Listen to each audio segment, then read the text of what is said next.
Breaking news. The UK predicts that the arrest of a Russian pro-war blogger will infuriate the Russian armed forces. Those in the military and fellow bloggers will likely be outraged by Russia's arrest of Igor Girkin, a former Russian intelligence officer and prominent nationalist military blogger, according to UK intelligence.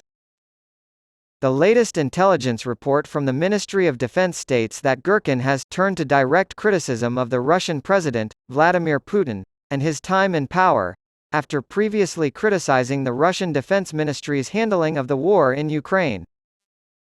On Friday, the former battlefield commander of Russia's proxy forces in eastern Ukraine was arrested on extremism charges after being convicted by a Dutch court for his role in the 2014 shooting down of Malaysia Airlines flight MH17.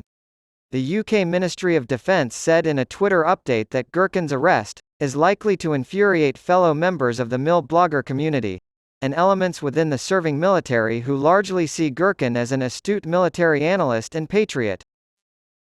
From 2014 onward, Girkin reportedly spent months fighting for the Russians in the Donbass. Patriotic Ukrainian writer Volodymyr Vikulenko disappeared last year at the hands of pro-Russia forces. He hid his diary outside when soldiers came knocking on his door. Several months later, Ukrainian novelist Victoria Amelina unearthed it while collaborating on an article with Charlotte Higgins, The Guardian's chief culture writer. But on June 27, the day she completed her piece, the Russian military attacked a pizza restaurant in the city of Kramatorsk in eastern Ukraine. There were more than 60 casualties and 13 fatalities as a result of the cruise missile attack, including a set of twin girls aged 14. Victoria Amelina, a Ukrainian novelist, was there as part of a literary delegation from Colombia. Amelina was fatally injured, while the rest of her tablemates escaped unscathed on July 1. Earlier in the day, during the attack, road traffic on the bridge connecting Russia to the Crimean Peninsula was temporarily halted. It followed claims by the Russian-installed governor of the region that Krasnogvardysky district infrastructure facilities had been attacked. Over a year has passed since Russia's invasion of Ukraine sparked a global conflict. In February of 2022, as Russia was getting ready to invade, we started live blogging the events of this war, and we haven't stopped since. Our international staff has produced over 4 million words on this, Europe's largest war since 1945, or nearly 10,000 words per day on average. Our mission is to report the news without bias, to serve as witnesses, and to debunk false claims. However, we cannot do this without your support. With the help of our readers, we are able to produce this critical reporting around the clock and to keep Guardian journalism accessible and free to all. The governor made the claim in a daily briefing on his Telegram channel, but without any supporting evidence, the news organization was unable to confirm it independently. Ukraine has not yet issued a statement. This month, the United States provided Ukraine with cluster bombs, but the country has vowed to use them only to disperse enemy troop concentrations.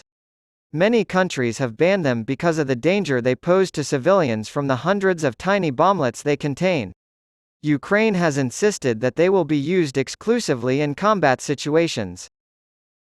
Russia claims that Ukrainian forces have repeatedly shelled the Belgorod region without any discernible pattern. We are doing our country proud by playing football internationally. Raising money to construct a school is crucial, but so is sending a message to the Ukrainian people, who are staying in their country and fighting for independence, that they are not alone. Although some of us have grown weary of the war, we must not surrender. We must struggle for our own autonomy. I never thought something like this would happen in 2023, the place where you spent your entire life up until that point. We must remain united and continue to fight to the very end.